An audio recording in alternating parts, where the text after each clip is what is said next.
कृष्ण पादाय कृष्ण पृष्ठाय भूतले श्री भक्ति वेदांत स्वामी नमस्ते तावास्वदेवे गौरवाणी पच्चामि। ओम नमो भगवते वासुदेवाय।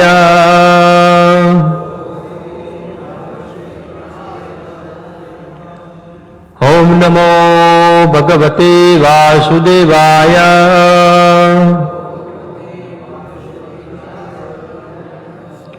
ओम नमो भगवते वासुदेवाय।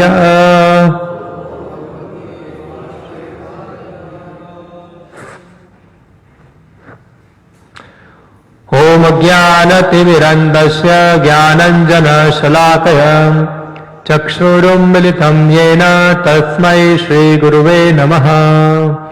श्रीचैतन्यमनोभीष्टं स्थापितं येन भूतले स्वयं रूप कदा मह्यं ददाति स्वपदान्तिकम्। वन्देऽहं श्रीगुरो श्रीयुतपदकमलं श्रीगुरुन् वैष्णवांश्च श्रीरूपं साग्रजातं सहगण रघुनाथामृतं त्वं सजीवं साद्वैतं सावधूतं परिजनसहितं कृष्णचैतन्यदेवं श्रीराधा कृष्णपादान् सहगणललिता श्रीविशाखान्वितांश्च श्रीकृष्णचैतन्यप्रभु नित्यानन्द श्री अद्वैत गदाधर शिवासादि गौरभक्तवृन्द। हरे कृष्ण कृष्ण कृष्ण हरे हरे, हरे राम राम राम हरे हरे। हरे कृष्ण। सभी भक्तों का हार्दिक स्वागत है। तो आज थोड़ा एक विशेष दिन है। आज हमारे गौड़िया वैष्णव संप्रदाय के बड़े आचार्य जिनका नाम है परम पूज्य श्री भक्ति सिद्धांत सरस्वती गोस्वामी श्री प्रभुपाद, उनका तिरुभाव दिन है। तो तिरुभाव और आविर्भाव दो चीज होता है। आविर्भाव का अर्थ होता है प्रकट होना और तिरुभाव का अर्थ है अंतर्ध्यान होना। जैसे भगवान कृष्ण जो है वो अपना प्राकट्य करते हैं। हम उनको जन्माष्टमी मनाते हैं हम लोग। तो जन्म किसका होता है? बद्ध जीव का होता है। जैसे कोई जीव जो है वो अपने पूर्व जन्मों के कर्मों के अनुसार उसको एक विशेष प्रकार का शरीर प्राप्त होता है और फिर वो अपने कर्म को भोगता है उस शरीर के अंदर। उसको हम जन्म कहते हैं। और जब वो कर्मों को खत्म करता है तो उसकी मृत्यु होती है और फिर नए अलग दूसरा जन्म अलग शरीर के अंदर प्राप्त करता है। उसका मृत्यु कहते हैं। मगर भगवान के लिए जन्म और मृत्यु शब्दों का उपयोग होता नहीं, क्योंकि भगवान का जन्म भी होता नहीं है और मृत्यु भी होता नहीं है। तो हम जन्माष्टमी मनाते हैं तो किसका जन्म होता है? हम उसको जन्म नहीं बोलते, हम क्या बोलते हैं उसको? आविर्भाव, प्राकट्य। जैसे सूर्य है तो सूर्य पूर्व दिशा से उगता है तो सूर्य का जन्म नहीं हुआ, सूरज तो था ही, मगर अभी हमारे आंखों के सामने वो सुबह होता है तब दिखता है हमको, तो उसको हम प्रकट हुआ बोलते हैं। और जब शाम होती है तो सूरज जो होता है वो चला जाता है। तो हम नहीं बोलते सूरज मर गया, सूरज चला गया, वो हमारे आंखों से क्या हो गया? अप्रकट हो गया। मगर सूरज तो रहता ही है, कहीं ना कहीं जगह पे सूरज उगता ही है। तो भगवान जो है अपने धाम में रहते हैं और वहां इस जगत के अंदर आते हैं और उनका प्रयोजन जो होता है भगवान के अंदर आने का, गीता के अंदर भगवान कृष्ण बताते हैं उनका आने का प्रयोजन है परित्राणाय साधुनाम विनाशाय च दुष्कृताम धर्म संस्थापनार्थाय संभवामि युगे युगे। भगवान जो है ये उद्देश्य से आते हैं साधुओं का उद्धार करने, दुष्टों का विनाश करने, हाँ, और धर्म की स्थापना करने के लिए। मगर हम देखते हैं जब भगवान कृष्ण आते हैं तो ज्यादातर कार्य उनके क्या होते हैं, दुष्टों का विनाश करना। हम देखते हैं कृष्ण लीला, आपने पढ़ा होगा कृष्ण पुस्तक, तो उसमें ज्यादातर भगवान ने क्या किया है, असुरों को मारा ही है। बचपन में उन्होंने किसको मारा, पूतना को मारा, तृणावत, अगासुर, सटकासुर, बकासुर, ना जाने कितने असुर जो आए, हर रोज एक एक असुर को भगवान मारते थे। यह असुर कौन है, यह असुर वो है जो भगवान कृष्ण को भगवान के रूप में स्वीकार करते नहीं है। यह असुर लोगों की बुद्धि है। असुर जो है हमेशा भगवान को मानना चाहते हैं और खुद अपने आप को भगवान बनाना चाहते हैं। यह असुर लोगों का वृत्ति है। जैसे कंस था, शिशुपाल था, हिरण्यकश्यप था, रावण था, ये सब बड़े बड़े असुर हो गए जो भगवान की सत्ता को स्वीकार करना चाहते नहीं थे, ऊपर से भगवान को मानना चाहते थे। तो भगवान ये सब अवतारों के अंदर सब असुर बुद्धि वाले थे, उनको मारकर भगवान जो है उनको क्या करते हैं, मुक्ति प्रदान करते हैं, उनको मुक्ति देते हैं उनको। तो इस प्रकार भगवान कुछ कार्य खुद भी करते हैं और कुछ कार्य उनके भक्तों द्वारा भी कराते हैं। जैसे कुछ असुरों को भगवान ने खुद ने मारा, मगर कुछ असुर ने भगवान के अन्य भक्तों ने भी मारा। खास करके प्रमुख कौन थे, एक भीम और अर्जुन, दो मुख्य है, दो मुख्य भगवान के भक्त थे। उनके माध्यम से भगवान ने भी असुरों का संहार किया। भगवान ने खुद ने किया, उनको माध्यम बनाया। जैसे भीम ने जरासंध, दुशासन जैसे असुरों को, बकासुर असुर था उसको मारा। इस प्रकार अर्जुन ने सब असुरों का संहार किया, ना जाने कितने दुष्टों को मारा। तो भगवान कुछ कार्य अपने भक्तों के माध्यम से कराते हैं। तो ऐसे कलयुग के आगमन होने के बाद भगवान आए चैतन्य महाप्रभु के रूप के अंदर और उन्हें सब प्रेम भक्ति का प्रचार किया पूरी दुनिया के अंदर। क्योंकि कलयुग के अंदर जो है तो असुरों को मानने जाएंगे तो क्या होगा, तो शायद खाली भगवान खुद ही बचेगी और कोई बचेगा नहीं। हाँ, अगर भगवान बोलेंगे कि असुर का संहार करना है कलयुग के अंदर, तो भगवान के अलावा ये युग के अंदर सब लोग कौन है, सभी लोग असुरी है। हम सब असुर हैं। क्यों असुर है हम लोग, क्योंकि हम लोग जो है भगवान कृष्ण की सानिध्य को स्वीकार किया नहीं। हम मैं असुर नहीं हूं, मैं देवता हूं, नहीं, हम असुर है। अगर कोई व्यक्ति भगवान कृष्ण को शरणागत होता नहीं है, वो सब कौन है, असुर है। और भगवान कृष्ण खुद बताते हैं गीता के अंदर, नमाम दुष्कृतिनो मूढ़ा प्रपंदन्ते नराधमा माया अपहत ज्ञाना आसुरम भावम आश्रिता। 4 प्रकार के लोग जो है कभी भी भगवान कृष्ण के शरण में नहीं आते हैं। वो कौन है, नराधम। नराधम का मतलब होता है नरों में अधम। नमाम दुष्कृतिनो, उनको कहते हैं दुष्कृति। दुष्कृति यानी कि उनके कार्य जो है पूरा एकदम खराब है, उनको दुष्कृति। क्या खराब कार्य है उनका, क्योंकि भगवान कृष्ण की सत्ता को स्वीकार करते नहीं, उनको शरणागत होते नहीं है, इसलिए दुष्कृति है ये। तो नमाम दुष्कृतिनो मूढ़ा, मूर्ख, नराधम मायापत ज्ञानम, जिनका ज्ञान जो है पूरा माया द्वारा हर लिया गया है, और आसुरम भावम आश्रिता, और जिन्होंने अपना असुर भावना बनाया है अपने अंदर। कोई भगवान नहीं है, मैं ही भगवान हूं, मेरी पूजा करो, मैं ही सबसे श्रेष्ठ हूं।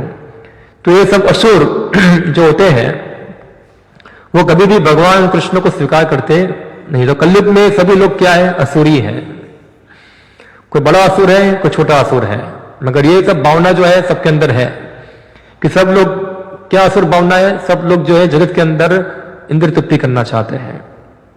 हाँ, कोई इंद्र तृप्ति को छोड़कर भगवान कृष्ण की सेवा करना चाहता नहीं, इसलिए तो जगत में आए हुए हैं सब लोग। सबका इस जगत में आने का कारण क्या है, यही कारण है। हाँ, कि कृष्ण बोलिया जीव भोगवांछा करे, निकट से माया तारे झपटिया धरे। जो कृष्ण को भूलकर इस जगत के अंदर सब जीव है, वो सब लोग इस शरीर के सुखों को भोगना चाहते हैं। कुछ लोग मिलकर भोगना चाहते हैं, कोई अकेले भोगना चाहते हैं। हाँ, इस प्रकार माया के वश में होकर अलग अलग प्रकार की योनियों में भ्रमण करते रहते हैं। तो ऐसा है कि कलयुग के अंदर इस प्रकार सभी असुर जो है वो आते हैं। आप लोग सब इधर देखिए, उधर तो काम चलता रहेगा, आप सब अपना ध्यान इधर रख सकते हैं।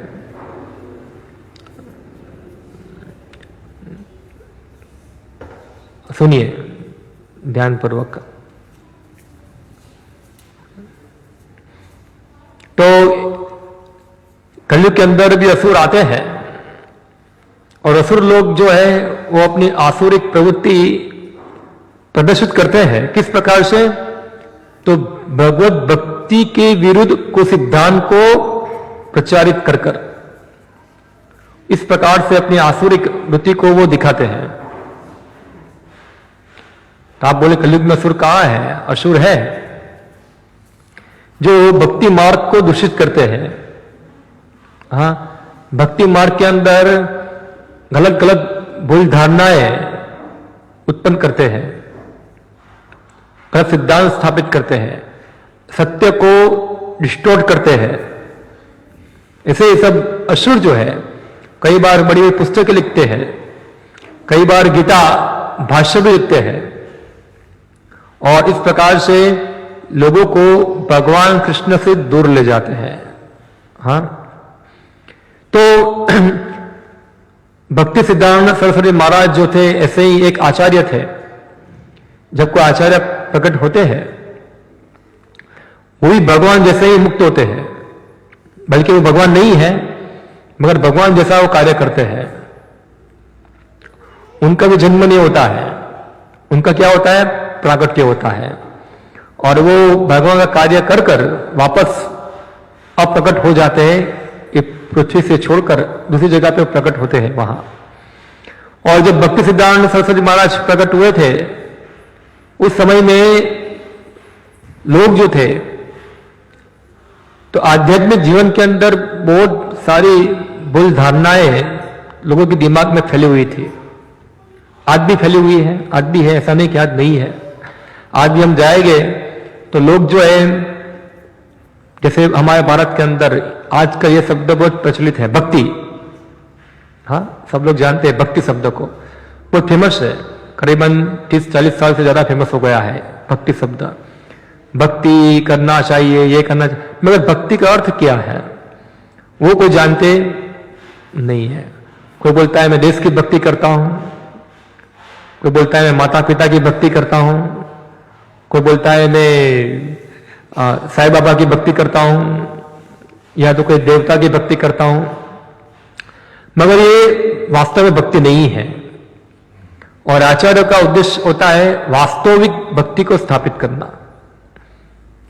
भक्ति शब्द उपयोग होता है केवल कृष्ण भक्ति में, बाकी जो कार्य है वो भक्ति नहीं है। वो केवल क्या है? खाली एक उपासना है, वो भक्ति नहीं है। तो भक्ति के नाम पे लोग जो है अलग अलग प्रकार के सिद्धांत बनाते हैं दुनिया के अंदर। तो और अपने मन में अलग अलग प्रकार के विचार विमर्श कर कर लोगों को दिग्भ्रमित करते हैं। तो सही सिद्धांत क्या है, सही भक्ति क्या है, लोग जानते नहीं है। हाँ, खास करके आज के आधुनिक हिंदू समाज के अंदर जो हिंदू के नाम से चलते हैं उनके मन में इतने सारी खिचड़ी बनी हुई है कि उनको आध्यात्मिक जीवन के नाम में कुछ पता नहीं, सब अनाप-शनाप बोलते हैं। आज एक फैशन बन गया है जो इतने सालों से लोग शास्त्र को प्रमाणित मानते थे, गीता, श्रीमद् भागवतम, खास करके ये सब प्रमाणित शास्त्र है, उनको छोड़कर मूर्ख लोगों की बातों को विश्वास करते हैं। हाँ, और मूर्ख लोग जो होते हैं वो आध्यात्मिक जीवन के नाम पे लोगों को दिग्भ्रमित करते हैं। ऐसे बहुत मूर्खों की कमी नहीं है। एक सिंपल उदाहरण है, जो कृष्ण को पुण्य पुरुषोत्तम भगवान के रूप में मानता नहीं है और जो लोग कृष्ण की शुद्ध भक्ति करना सिखाते नहीं है, वो सभी लोग कौन है? वो सभी लोग धर्म के नाम पे सब लोग सबको चीटिंग करने वाले हैं, ठगने वाले हैं। सब लोग धर्म पालन करते हैं, सोकल धार्मिक बनते हैं। क्या उद्देश्य है सबका धर्म पालन करने का? ये भौतिक जगत के अंदर सुख शांति से जीना। सब लोग यही चाहते हैं। सब मंदिर जाते हैं, कुछ व्रत पालन करते हैं, तप करते हैं, दान करते हैं। अभी तो फैशन है, गाय को घास खिलाना है, कुत्ते को रोटी डालना है, ये सब आता है ना। कोई लिखते एक दुकान में लिखते हैं ऐसा। वो मछली को दाना डालने से क्या हो जाता है? दुश्मन मर जाते हैं। कुत्ते को खिलाने से क्या हो जाता है? ये हो जाता है। सब डालते हैं ऐसा, मैं देखा कई जगह पे लगाते हैं ऐसा। तो ये सब समझते कि यही धर्म है। ये धर्म नहीं है, ये कोई धर्म नहीं है, क्योंकि उन लोगों ने कभी गीता पढ़ा नहीं है या सुना नहीं है गीता, और उनको गीता के अंदर विश्वास भी नहीं है। आस्तिक और नास्तिक ये दो शब्द होते हैं। हम आस्तिक किसको बोलेंगे, नास्तिक किसको बोलेंगे? कैसे पता चलेगा ये व्यक्ति आस्तिक है और कैसे पता चलेगा ये व्यक्ति नास्तिक है? तो सामान्य रूप से हम सोचते हैं कि जो भगवान में विश्वास करता है उनको क्या बोलते हैं? हम आस्तिक कहते हैं, मगर वो आस्तिक नहीं है, वो मापदंड नहीं है। आस्तिक वो है जो शास्त्रों के अंदर विश्वास करता है, वो आस्तिक है। जो भगवान को मानता है मगर शास्त्र को स्वीकार करता नहीं है, वो सभी लोग कौन है? वो सब नास्तिक है, वो सब नास्तिक है। चैतन्य महाप्रभु बताए, वेद ना मानिया बुद्ध होइलो नास्तिक। हाँ, ये सब बुद्ध है, उन्होंने वेदों को स्वीकार नहीं किया, इसलिए वो क्या हो गए? नास्तिक बन गए। वेदा आश्रय बौद्ध ऐसे अधिक, और वेद का आश्रय लेकर नास्तिकता फैलाना वो तो उससे भी खराब है। जो आजकल हम आधुनिक हिंदू समाज के अंदर देख रहे हैं, जो बाहर से दिखा रहे हैं कि वो लोग धार्मिक है, भगवान में विश्वास करते हैं, मगर अंदर से सब लोग क्या है? नास्तिक है। क्योंकि वो लोग शास्त्र को स्वीकार करते नहीं है। आप गीता बोलेगे, गीता में ऐसा लिखा है, गीता तो लिख दिया किसी ने, हम इसको नहीं मानते। तो किसको मानते हो? अपने मन को मानते हो या किसी और व्यक्ति के बात को मानते हो? किसी ना किसी को तो मानना ही पड़ेगा। मैं किसी को नहीं मानता हूं। अच्छा, तुम किसी को नहीं मानते हो? तुम अभी जो बोले मैं किसी को नहीं मानता हूं, इसमें तुम इसको भी तुम मानते हो कि नहीं मानते हो? उसमें मानता तभी तुम बोल रहे हो, तो ऐसा है। तो हर व्यक्ति तो किसी न किसी चीज में तो उसकी श्रद्धा होती ही है, ऐसा है। श्रद्धा के बिना तो कोई जी सकता नहीं है। अगर आप बोलेंगे मुझे किसमें श्रद्धा नहीं है, तो शायद हो सकता है कि अभी हवा के अंदर जहर भी हो सकता है। आप क्यों सांस लेते हैं? सांस लेना बंद कर दो, शायद जहर होगा। आप पानी पी रहे हैं तो पानी मत पियो, शायद अंदर कुछ पॉइजन डाला होगा इसके अंदर। आप जो गाड़ी में जा रहे हैं वो गाड़ी में बैठो मत, अंदर बम भी होगा, क्यों बैठते हैं? तो श्रद्धा तो हमारी है तभी तो बैठ रहे हैं, ऐसा है। आप इधर बैठे हुए हैं तो आपको श्रद्धा है कि इधर बैठूंगा तो मुझे कुछ नहीं होगा। हो सकता है कि छत आपके सिर के ऊपर गिर जाए। तो श्रद्धा तो होनी ही चाहिए हमको। श्रद्धा के बिना तो कोई व्यक्ति तो कुछ कर सकता तो नहीं है, ऐसा है। श्रद्धावान लभते ज्ञान, मगर श्रद्धा का आधार होना चाहिए ज्ञान। ज्ञान के आधार पर श्रद्धा होनी चाहिए, ना कि अंधश्रद्धा होनी चाहिए। एक होती है अंधश्रद्धा, जो बिना किसी कारण से किसी के ऊपर विश्वास कर दे, इसको कहते हैं अंधश्रद्धा। जैसे भारत के अंदर एक अंधश्रद्धा है, एक साईं बाबा को भगवान मानना, वो क्या है? अंधश्रद्धा है, वो श्रद्धा नहीं है। क्यों श्रद्धा नहीं है? क्योंकि वो शास्त्र के आधार पर नहीं है। आप बोलोगे प्रभु जी साईं बाबा को निंदा करते हैं, ऐसा है। मैं निंदा नहीं कर रहा हूं, मैं आपको सत्य बता रहा हूं।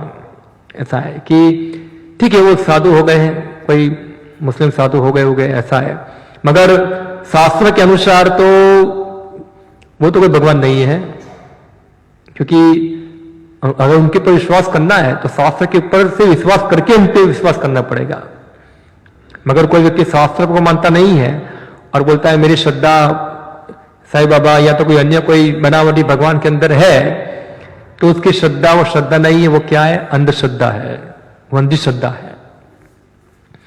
तो श्रद्धा होनी चाहिए शास्त्र के अंदर, और कलयुग के अंदर जो शास्त्र है मुख्य वो है श्रीमद् भगवद गीता और श्रीमद् भागवतम। जो कुछ गीता में और श्रीमद् भागवतम में बताए उसके आधार पे हमको तथ्यों को जानने का प्रयत्न करना चाहिए। और जो व्यक्ति श्रीमद् भगवद गीता और श्रीमद् भागवतम के विरुद्ध जो कुछ भी आध्यात्मिक जीवन के बारे में बताते हैं वो सब क्या है, केवल पाखंड है और कुछ नहीं है, सब पाखंड है।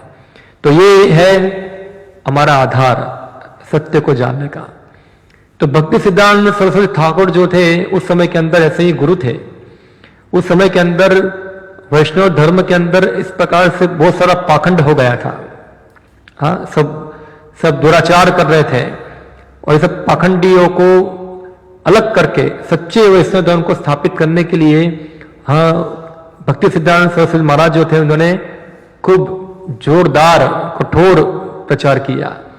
उनके प्रचार से कुछ लोग उनके दुश्मन भी बने, क्योंकि सच्ची वाणी का प्रचार होगा तो सब लोग तो सबके गले में जाएगी नहीं, कुछ तो नाराज हो जाएंगे। हाँ, कुछ लोग नाराज हो जाएंगे, मगर फिर भी तो साधु का कर्तव्य है सच्ची वाणी को प्रचारित करना शास्त्र के आधार पे। और भक्ति सिद्धांत सरस्वती महाराज ने इस प्रकार निर्दयता से उन्होंने जो वास्तविक शिक्षा है, वास्तविक धर्म है, भागवत धर्म है, उनको खास करके बंगाल के अंदर और भारत में सब जगह पे उन्होंने प्रचार किया। खास करके बंगाल के अंदर जो है पाखंड ज्यादा है वैष्णविज्म के नाम पर। जैसे एक फेमस एक बंगाली सोकोल साधु था, सोकोल परमहंस, उसका विचार था जतो मत ततो पथ।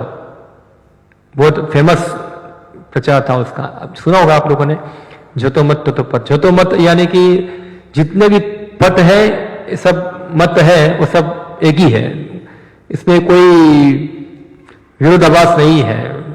जतो मत ततो पथ यानी कि आपस में कुछ झगड़ा करने की आवश्यकता नहीं है। आप किसको मानते हो, आप इसको मानते हो, ठीक है तो आप सही है। आप इसको मानते हो, ठीक है वो आप भी सही है। आप इसको मानते हो, आप भी सही है। सब लोग सही है, यानी कि जितने भी पथ है सब लोग क्या है, सभी सच्चे ही है, कोई झूठा नहीं है। मगर ये क्या है, ये पूरा फिलोसॉफिकली देखा जाए तो पूरा तो गलत है। जैसे कोई मुझे बोलेगा कि द्वारका जाना है, इधर जाऊंगा द्वारका पहुंच जाऊंगा, हाँ द्वारका पहुंच जाओगे। इधर जाऊंगा द्वारका पहुंच जाऊंगा, हाँ पहुंच जाओगे। इधर जाऊंगा द्वारका पहुंच जाऊंगा, हाँ पहुंच जाओगे। क्या सब जगह द्वारका पहुंचेंगे? ऐसा है, एक जगह एक रास्ता पड़ता है, सब रास्ते एक जगह पे नहीं जाते हैं, ऐसा है। एक ही रास्ता पहुंचता है। मगर कोई बोले कि नहीं द्वारका तो पश्चिम में है, मैं उत्तर की ओर जाऊंगा तो द्वारका ही पहुंच जाऊंगा, तो ऐसा नहीं है। तो ऐसे अलग अलग सबके मत हो सकते हैं। किसी का मत है, मेरा मत से तो क्या है, वो एक मत है आजकल भारत के अंदर भी एक सोकल संप्रदाय है, उनका कहना है कि भगवद गीता जो है वो तो कृष्ण भगवान ने नहीं बताया, वो कृष्ण के अंदर कोई शिव बाबा आके बोल दिया, ऐसा है। ये उनका एक मत है, ठीक है। तो ये तो मत तत्वपत वाले हैं, वो बोलेंगे कि यार आप भी सही है। और कोई बोलेगा कि गीता तो अभी पुरानी हो गई है, सच्चे श्लोक तो खाली 4-5 ही है, ऐसा है। तो ये भी एक उनका मत हो गया। या तो फिर मेरा मत है गीता भी गलत है और वो भी गलत है, क्या मैं जो बोलता हूं वो सही है? क्या सही है? अगर किसी को समस्या है तो क्या करो, जैसे बोलेगा कोई मुझे ये समस्या है, ठीक है तुम घर पे जाके ठंडा दूध पियो, तुम्हारा समस्या अच्छा हो जाएगा, ये एक मत हो गया। ऐसे बहुत सारे पाखंड जो है धर्म के नाम पे चलते हैं दुनिया के अंदर। पृथ्वी आचे धर्म नामे किच्छु चले, भागवत कहे ये सब मात्र छले। आजकल धर्म के नाम पर दुनिया में जो भी कुछ चलता है वो सब क्या है, कपट है, छल है। इसलिए जो कई बार लोग होते हैं तो धार्मिक प्रचार में अपने आप को जोड़ना चाहते नहीं है, वो लोग निराश हो जाते हैं। वो सोचते हैं सब लोग साधु, सब बोगसी हैं, सब ये सब, इसलिए वो क्या करते हैं अपनी तरह से ही कार्य करते हैं। मगर हमको जानना चाहिए, तो भक्ति सिद्धांत सरस्वती महाराज ऐसे साधु थे जिन्होंने ये सब पाखंड को एक्सपोज किया और सही वास्तविक जो विज्ञान था, कृष्ण भक्ति का विज्ञान था, उसको स्थापित किया। हाँ, इसको स्थापित किया। जैसे वास्तविक स्थापना थी। भगवद गीता का मुख्य उद्देश्य है क्या है? कृष्णस्तु भगवान स्वयं। ये कोई कट्टरवादी जैसा नहीं है, जैसे कोई बोलेगा अल्लाह अकबर, कट्टरवाद जैसा, हाँ अल्लाह ही एक है, जैसे इस्कॉन वाले कहते हैं कृष्ण ही एक है, ऐसा नहीं है। ये कोई कट्टरवाद जैसा नहीं है। कृष्णस्तु भगवान स्वयं जो है वो प्रमाणित शास्त्रों के अनुसार स्थापित हुआ है। ये कोई हमारा मत नहीं है कि इस्कॉन वाले ने मिलके, इस्कॉन वाले कृष्ण की पूजा करते हैं, अन्य कोई वह कोई दूसरे की पूजा करता है, ऐसा नहीं है। कृष्ण जो है वो भगवान है, वो इस्कॉन वाले के लिए नहीं, सभी के लिए आराध्य है। चाहे हिंदू हो, चाहे मुस्लिम हो, चाहे क्रिश्चियन हो, चाहे जो भी हो, सबके लिए क्या है? कृष्ण जो है वो भगवान है। और ये गीता का जो शिक्षा है वो सभी के लोगों के लिए है, चाहे हिंदू है, चाहे क्रिश्चियन हो, चाहे मुस्लिम हो, चाहे जो भी संप्रदाय का हो, सबके लिए है। और गीता के अंदर भगवान कृष्ण स्थापित करते हैं कि वही परम सत्य है, कृष्ण ही पूर्ण पुरुषोत्तम परमेश्वर भगवान है। वो एक व्यक्ति है, कोई निर्विशेष व्यक्ति नहीं है वो। जैसे हिंदू समाज के अंदर लोग कृष्ण भक्ति करते हैं, मगर उनका धारणा क्या है? वो कृष्ण कौन है? वो निराकार है, एक शक्ति है। एक बार एक व्यक्ति ने मुझे पूछा महान कौन है? कृष्ण नहीं, कृष्ण से पहले ज्योति था, एक बिंदु था, ऐसा है। और ज्योति बाद में सब उसमें से ब्रह्मा विष्णु और महेश बने, ऐसा है, कहा लिखा है ऐसा। कौन सा प्रमाण है शास्त्र में? वो टीवी में देखा होगा ऐसा किधर? हाँ, उनका प्रमाण टीवी है, उनका प्रमाण नहीं है शास्त्र। तो शास्त्र जो है उसके अनुसार जानना चाहिए। तो कृष्ण जो है ईश्वर परम कृष्ण सचिदानंद विग्रह अनादिर आदिर गोविंद सर्व कारण कारणम, ये प्रमाण है शास्त्र का। ब्रह्मा जी बताए ईश्वर कौन है? कृष्ण है, और वही सभी चीजों के कारणों के कारण है, वही भगवान है। हाँ, और अन्य सब जो है वो भगवान कृष्ण के सेवक है, चाहे ब्रह्मा हो, चाहे शिव हो, चाहे इंद्र हो, चंद्र हो, देवी हो, सभी जो है कृष्ण के सेवक है। कि वह कृष्ण ही जो है वो पूर्ण पुरुषोत्तम परमेश्वर भगवान है। तो ठीक है, लोग बोलते हैं हाँ हम मानते हैं, ऐसा है। और कई फिर क्या होता है, फिर जो पाखंडी अवतार है उनको बोलते हैं ये कृष्ण के अवतार हो गए हैं, ऐसा हमारे गुरु जो है वो कृष्ण के अवतार है, ऐसा है, या तो ये कृष्ण के अवतार है। तो अगर कोई बोलता है कि हमारे गुरु कृष्ण के अवतार है तो उसका प्रमाण होना चाहिए शास्त्र के अंदर।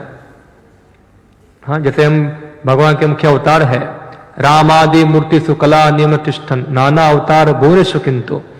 तो भगवान रामचंद्र है, वराह है, वामन है, नरसिंह है, परशुराम है, बुद्ध है, कल्कि है।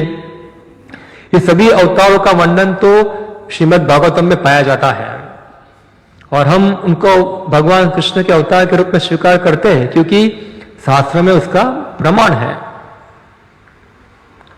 हमारे गुजरात के अंदर एक बहुत बड़ा एक संस्था है, वो बोलते हैं कृष्ण से ऊपर एक दूसरा एक स्वामी है, वो भगवान है, ऐसा है।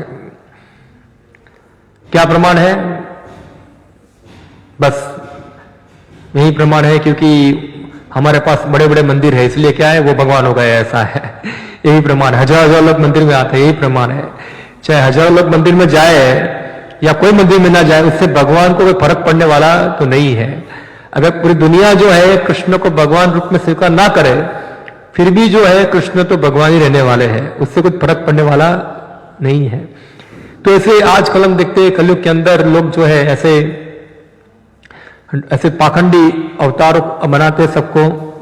ये सबको एक्सपोज करने के लिए ही तो भक्ति सिद्धांत सरस्वती महाराज जो है आए थे, और उन्होंने इस प्रकार जोरदार प्रचार किया। खास करके उन्होंने शुद्ध भक्ति स्थापित की, शुद्ध भक्ति, शुद्ध कृष्ण भक्ति।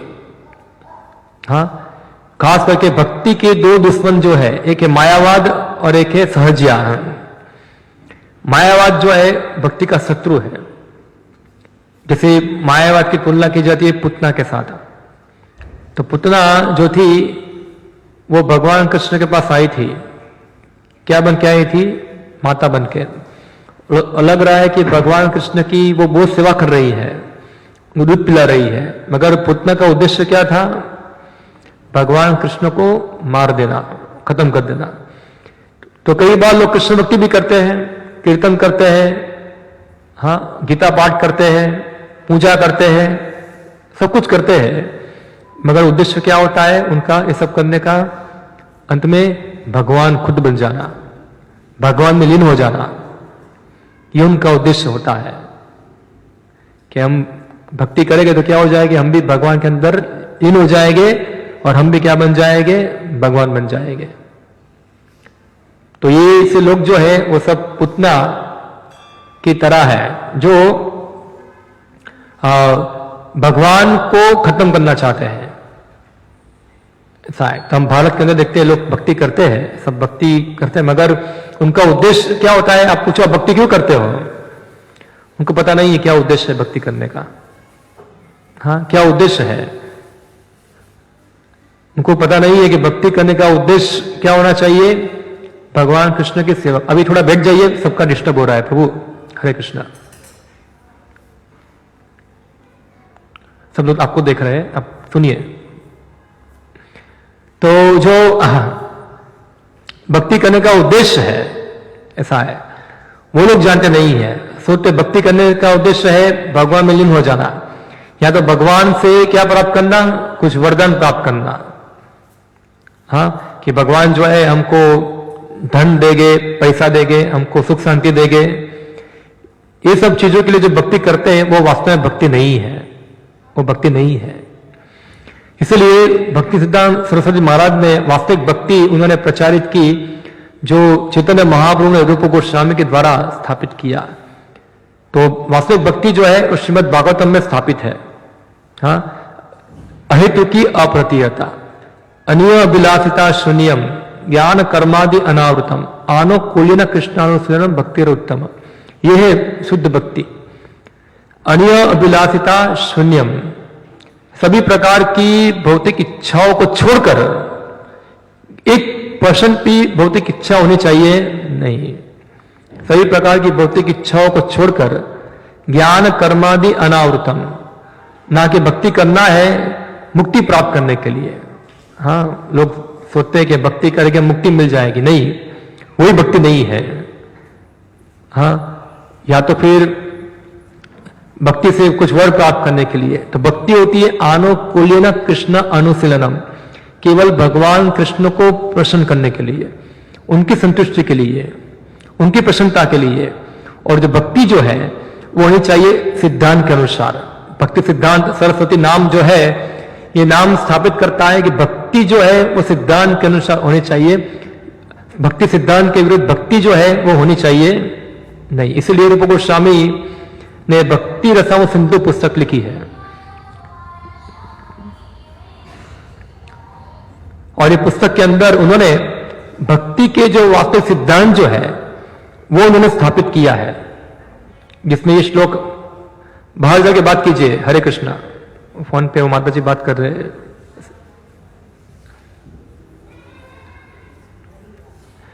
तो भक्ति जो है वो वास्तविक सिद्धांत के अनुसार होनी चाहिए, ऐसा है। और जो भक्ति सिद्धांत के अनुसार नहीं है, वो भक्ति जो है समाज के अंदर क्या मचाती? उत्पात मचाती है, उत्पात मचाते। जैसे एक श्लोक है शास्त्र में आता है, श्रुति स्मृति पुराण आदि पंचरात्र विधि विना एकांत किर हरे भक्ति उत्पात एवं कल्पते। जो भक्ति जो है वास्तव में श्रुति यानी कि वेद, स्मृति, पंचरात्र, पुराण, ये सब के अनुसार नहीं है, और अपने मन गढ़त तरीके से कुछ न कुछ नया नया बनाते हैं, तो ये भक्ति जो है केवल समाज के अंदर क्या मचाती है? उत्पात ही उत्पन्न करता है और कुछ नहीं है। जैसे कोई व्यक्ति अपना खुद का मंत्र बना देगा। अभी 2 दिन पहले मुझे मैसेज आया था, एक व्यक्ति ने मैसेज भेजा, उसमें उसने लिखा था श्री कृष्ण शरणम ममा के 10 फायदे। शायद मेरे मोबाइल में होगा तो दिखाऊंगा आपको, पता नहीं कहा था, सुनाता हूं आपको, बढ़िया है।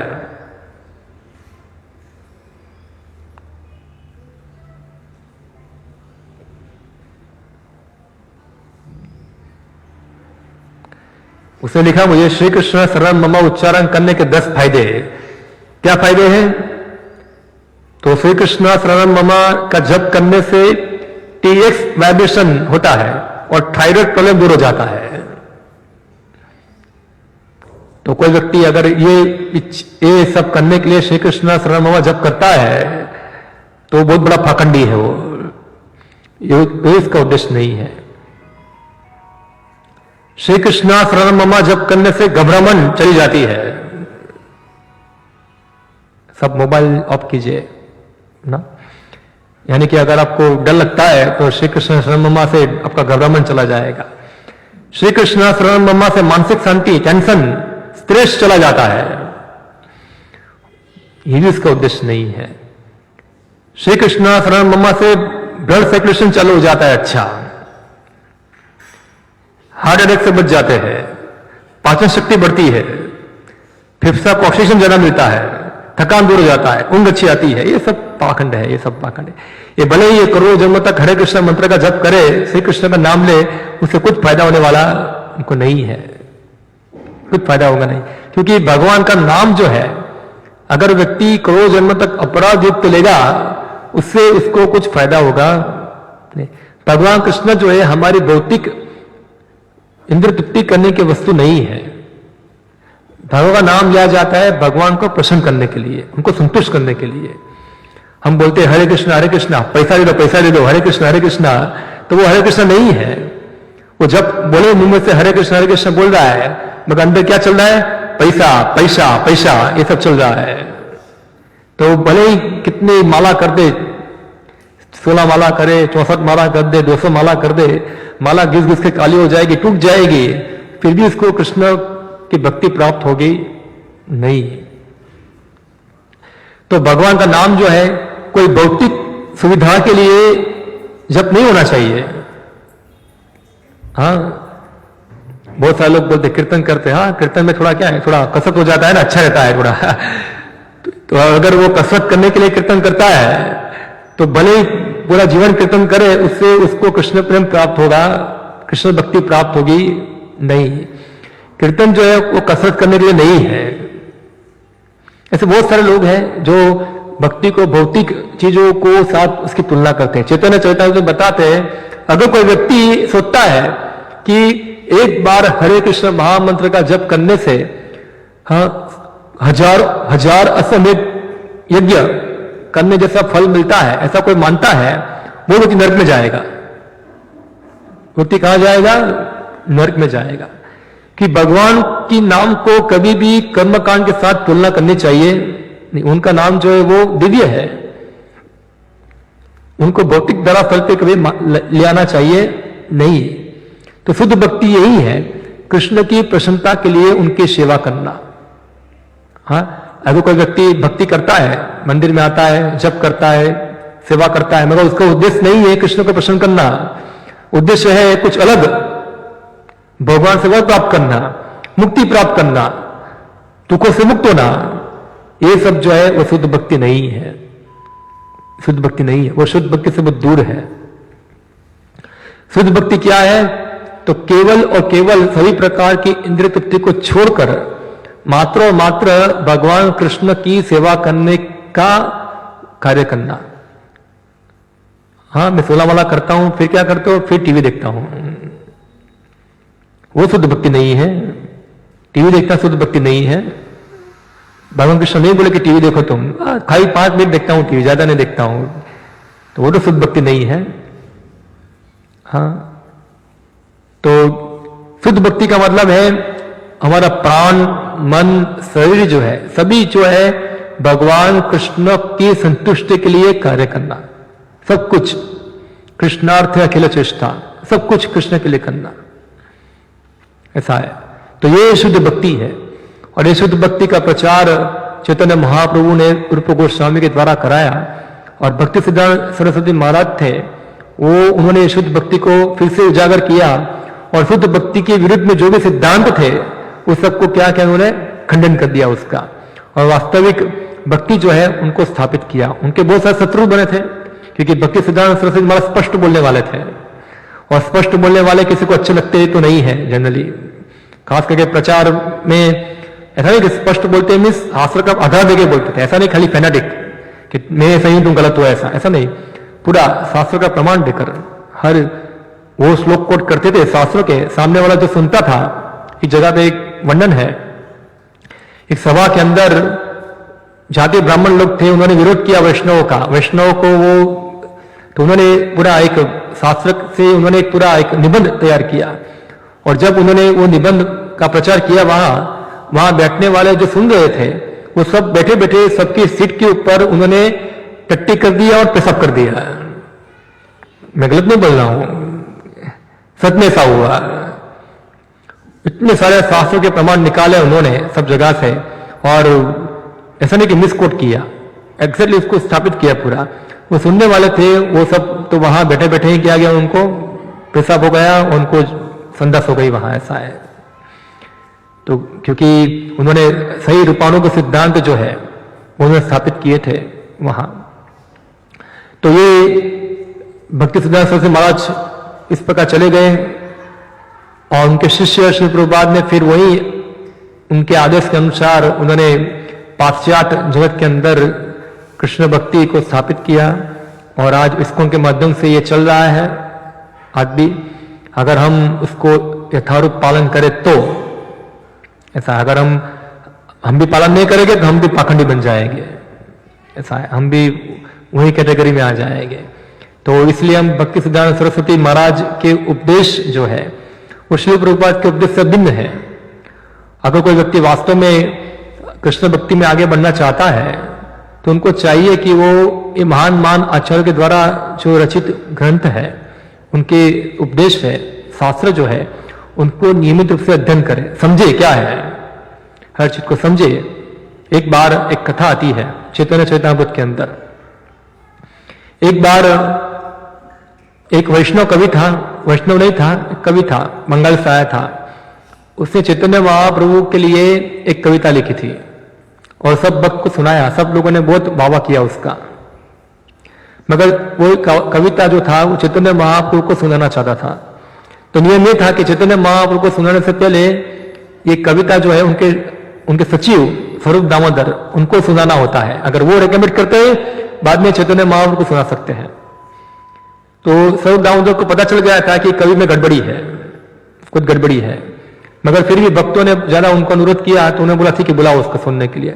और जैसे ही पहली पंक्ति पढ़ा तुरंत ही उन्होंने कविता के अंदर रसाभास देखा, रसाभास, भक्ति रस में विरुद्ध रस देखे। और तुरंत वो कवि को बोला कि तुम जाओ, अगर तुम भागवत पढ़ना चाहते हो तो तुम क्या करो, वैष्णव के स्थान में जाके भागवत पढ़ो। अपने आप को भागवत पढ़ के भागवत समझ सकता नहीं है, भागवत पढ़ो वैष्णवेर स्थाने। हाँ, वैष्णव के चरणों में प्रणाम कर कर, उनसे उनकी सेवा कर कर, उनसे भागवत सुनो, तब जाके तुमको भागवत के सही सही अर्थ पता चलेंगे। ऐसा है, वैष्णव पढ़ो भागवत स्थाने, भागवत पढ़ो वैष्णवेर स्थाने। तो इस प्रकार से वो रसाभास जो था, रसाभास उसको कहते हैं जैसे दूध है, दूध पीने से एक रस मिलता है। दूध क्या होता है, मीठा होता है। और दूध के अंदर अगर आप मिर्ची डाल दो तो क्या हो जाता है, हाँ, विरुद्ध रस हो गए ना। दूध के अंदर नमक डालो तो क्या हो जाएगा,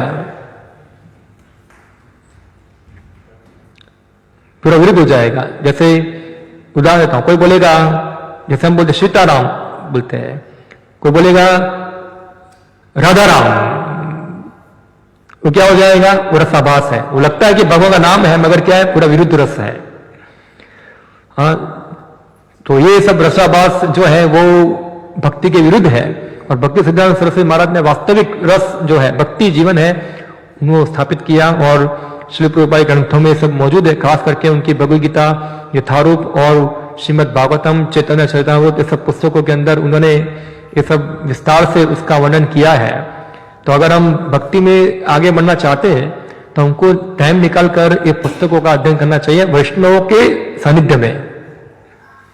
कोई इंडिपेंडेंट पुस्तक पढ़कर भी समझ सकता नहीं है, वो समझेगा तो गलत समझेगा।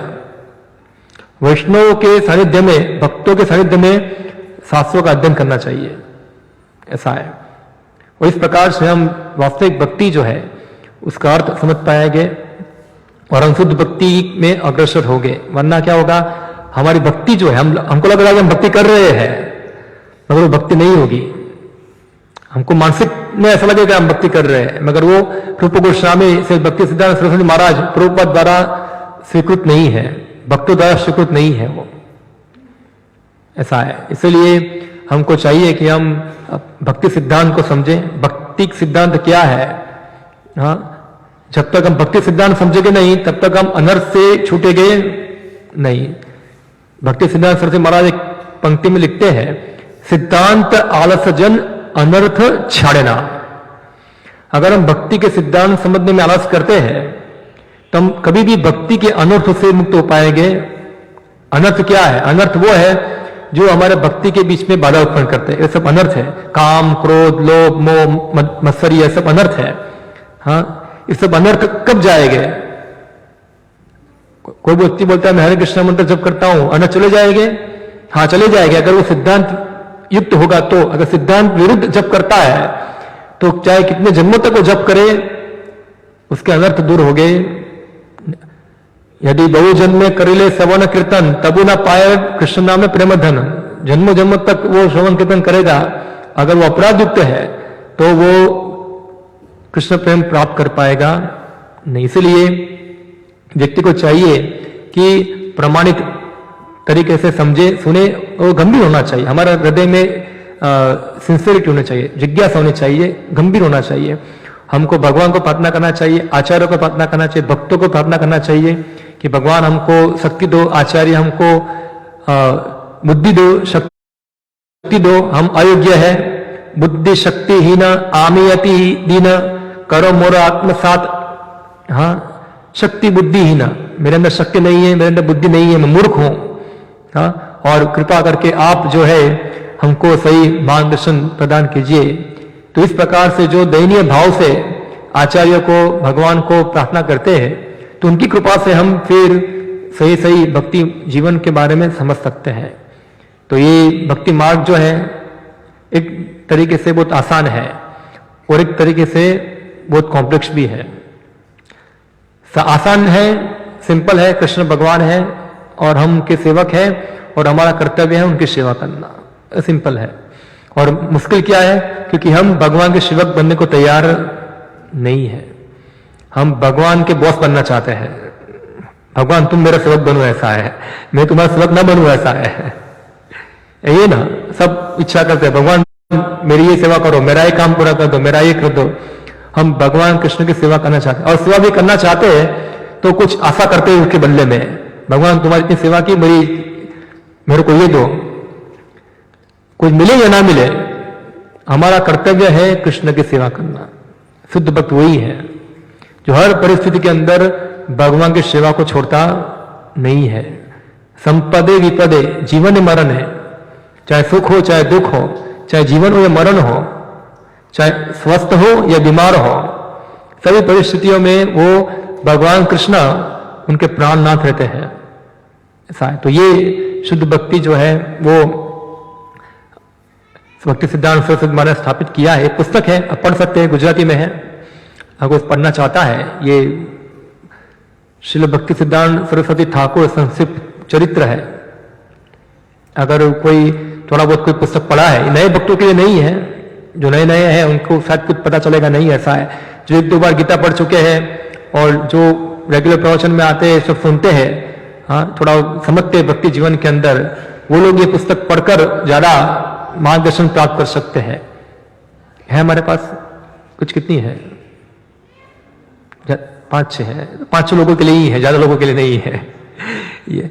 तो ये पुस्तक आप देख सकते हैं, पढ़ सकते हैं। और बाकी लोग जो है वो भगवद गीता यथारूप है और अन्य जो श्रीमद् भागवतम है, सब ग्रंथ पढ़िए। हरे कृष्ण मंत्र का जप कीजिए सिद्धांत के अनुसार और आप देखेंगे कैसे हम शुद्ध भक्ति के पथ पर अग्रसर हो गए। वरना हरे कृष्ण मंत्र जप करते हैं मगर चाय छोड़ते नहीं है, काय का कृष्ण भक्ति करेंगे हम लोग?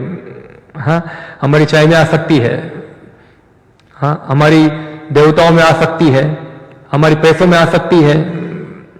एक तरफ हरे कृष्णा, एक तरफ पैसा पैसा पकड़ के रखा है, कैसे चलेगा?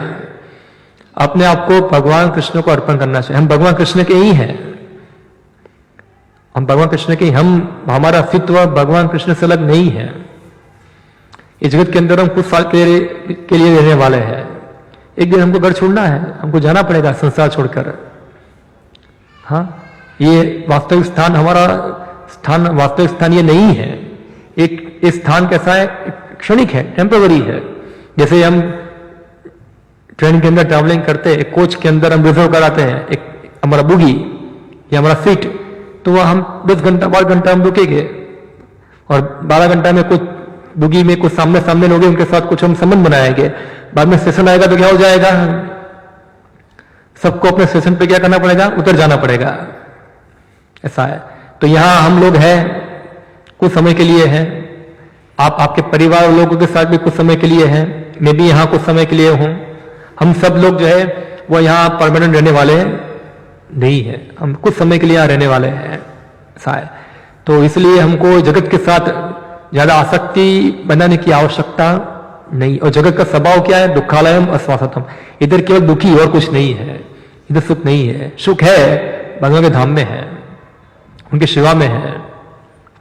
तो हमको जगत से ज्यादा लगाव ना बना के हुए हमको चाहिए हम कृष्ण से लगाव बनाए, कृष्ण की सेवा से लगाव, कृष्ण के भक्तों के साथ लगाव बनाए। ऐसा है। वो वास्तविक हमारा संसार है। कृष्ण रे संसार करी छाड़ी अनाचार, कृष्ण माता, कृष्ण पिता, कृष्ण धन प्राण। कृष्ण का संसार बहुत बड़ा है, और कृष्ण का संसार क्या है, परमानेंट है। वो संसार हमेशा रहता है, कभी खत्म होता नहीं। बाकी जो संसार हम बनाएंगे वो संसार आएंगे जाएंगे, खत्म हो जाएंगे, वो कभी परमानेंट नहीं है। ऐसा है। तो ये हमको समझना है शास्त्र के माध्यम से। ओके, मैं यहां समाप्त करता हूं। थोड़ा पुष्पांजलि का समय हो गया है, अभी हम पुष्पांजलि करेंगे। मैं कोई प्रश्न लूंगा नहीं, जिनको पूछना है वो मुझे व्यक्तिगत रूप से मिलकर पूछ सकते हैं। हरे कृष्णा। श्रील भक्ति सिद्धांत सरस्वती गोस्वामी श्री प्रभुपाद तिरुभाव महामहोत्सव की जय। तो अभी हम पुष्पांजलि करेंगे, तो सबको पुष्प दिए जाएंगे। फूल है ज्यादा?